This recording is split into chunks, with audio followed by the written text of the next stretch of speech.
உடனே சேது என்ன பண்ணுறாரு, தன் மாமனாரை கூட்டிக்கிட்டு அவங்க மாமா கருப்பை கூட்டிகிட்டு நேராக வக்கீலை பார்க்குறாரு. வக்கீல்கிட்ட நடந்த விஷயம்லாம் சொல்கிறாரு. சார் வந்து நீங்கள் 6 மாதம் டைம் கொடுத்தீங்க, நான் தான் தப்பு பண்ணிட்டேன். என் பொண்டாட்டி மேலே நான் அவ்வளோ பாசம் வச்சுருக்கேன். நீங்களாம் 3 மாதம் சேர்ந்து வாழ்ந்து பாருங்கள், அதுக்கப்புறம் கொடுக்குறேன் டிவோர்ஸ் சொன்னீங்க. அதுக்கெல்லாம் இடமே இல்லை, வாய்ப்பே இல்லை. நான் வந்து கேஸை வாபஸ் வாங்கிக்கிறேன், என் மனைவி கூட நான் வாழலாம்னு நினைக்கிறேன்னு சொல்கிறாரு. அவங்க மாமாவும் சொல்கிறாரு கருப்பும், ஆமாம் சார் தமிழ்ச்செல்வி மேலே அவ்வளோ உயிராக இருக்காரு மாப்பிள்ளை, அவர் திருந்திட்டாரு, ஏதோ குடிபோதில் நான் தவறாக சொல்லிட்டாரு, அந்த பொண்ணு மனசு கஷ்டப்பட்டுருந்துச்சு, இப்போ அதெல்லாம் ஒன்றும் இல்லை, நாங்கள் கேஸை வாபஸ் வாங்கிக்கிறேன்னு சொல்கிறாங்க. உடனே வக்கீல் அதில் ஒன்றும் பிரச்சனை இல்லையே, நான் கேஸை வாபஸ் வாங்கிடலாம், ஒன்றும் பிரச்சனைன்னு சொல்லிட்டு ரிஜெக்ட் பண்ணிடுறாரு அந்த கேஸை. உடனே இந்த சந்தோஷமான விஷயத்த அப்பத்தா கிட்ட சொல்கிறாரு. அப்பத்தா வந்து ரொம்ப ரொம்ப சந்தோஷப்படுறாங்க.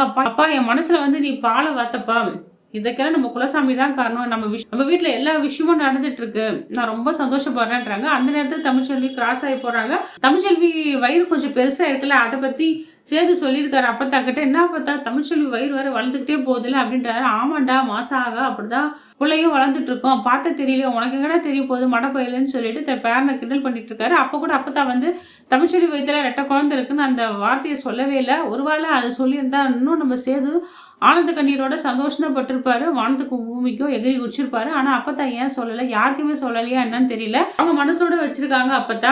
இங்க போஸ் விஷயத்துல ஒரு தரமான சம்பவம் தாங்க நடந்திருக்கு. போஸ் வந்து நம்பிட்டான்னு அவங்க அப்பா சொல்ல நம்ம காவியாக்கு வந்து ஒரே டவுட், இவன் எப்படி ஒரே நாள்ல எப்படி இவன் மனசு மாறி இருப்பான், திருந்திருப்பான், அதுக்கெல்லாம் வாய்ப்பே இல்லை, இவெல்லாம் திருந்தாத ஜென்மன்னு சொல்லிட்டு அவங்க என்ன பண்ணியிருப்பாங்க, அங்கே வேலை செய்கிற அவங்க சூழ்நிலையில் பல வருஷமா வேலை செய்கிற மயிலுக்கிட்ட ஒரு ஹெல்ப் கேட்டிருப்பாங்க.